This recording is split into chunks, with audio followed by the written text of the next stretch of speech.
কাজ বন্ধ হয়ে গেলে আমরা খাবো কি? আমরা তো না খেয়ে মরে যাবো। ভারতের পশ্চিমবঙ্গের মুখ্যমন্ত্রী হয়ে গরু জবাই ও বিক্রির ওপর কড়া শর্তে নিষেধাজ্ঞা জারি করেছেন শুভেন্দু অধিকারী। ষাঁড় বা গাভী যাই হোক 14 বছর বয়স হওয়ার আগে তা বিক্রি করা যাবে না। অথচ একটি গরু 14 বছর পর দুধও তেমন দেয় না, মাংসের জন্য চাহিদাও থাকে কম। গরু পালন করে কোরবানির সময় একটু ভালো দামে বিক্রি করেন খামারিরা। গরু বিক্রি না হওয়ায় অনেক গরু পালনকারী গোখাদ্য কেনার টাকা দিতে পারছেন না।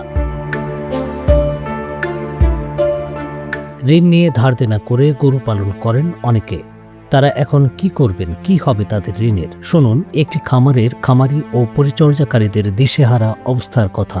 আমাদের সব অসুবিধা হচ্ছে, কারণ 14 বছর একটা গরু থাকে না, আর একটা গরু যে 14 বছর দুধ দেবে তাও না। কিন্তু আমরা এই গরুগুলো কি করব? আমরা কি ফেলে দেবো না মাঠে ছেড়ে দেবো? কালার এক্সপার্ট এবং ডার্ক স্যাপ সমৃদ্ধ অরিক্স অ্যাডভান্স ডিটারজেন্ট পাউডার আপনার লন্ড্রি এক্সপার্ট। তাহলে আমরা যে লোন নিয়েছি সরকারের কাছ থেকে, এত টাকা লোন নিয়েছি, যে এই লোনের টাকা কে দেবে? তাহলে সরকার আমাদের লোন মুকুব করে দিক, যে না যত লোন নিয়ে আসে সব মুকুব করে দিক, আমরাও গরু ছেড়ে দেবো। আর কি করবো? মাঠে ছেড়ে দেবো, যেদিকে যায় চলে যাবে, আর কি করবে? তাছাড়া আমাদের আর কি করা আছে বলো?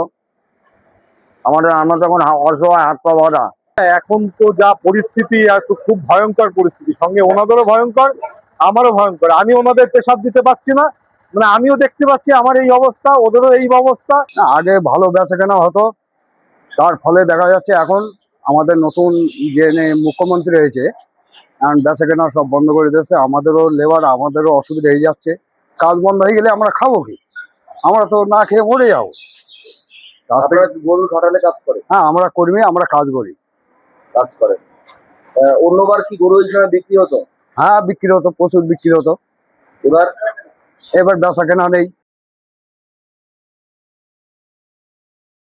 কালার এক্সপার্ট এবং ডার্ক স্যাপ সমৃদ্ধ অরিক্স অ্যাডভান্স ডিটারজেন্ট পাউডার আপনার লন্ড্রি এক্সপার্ট।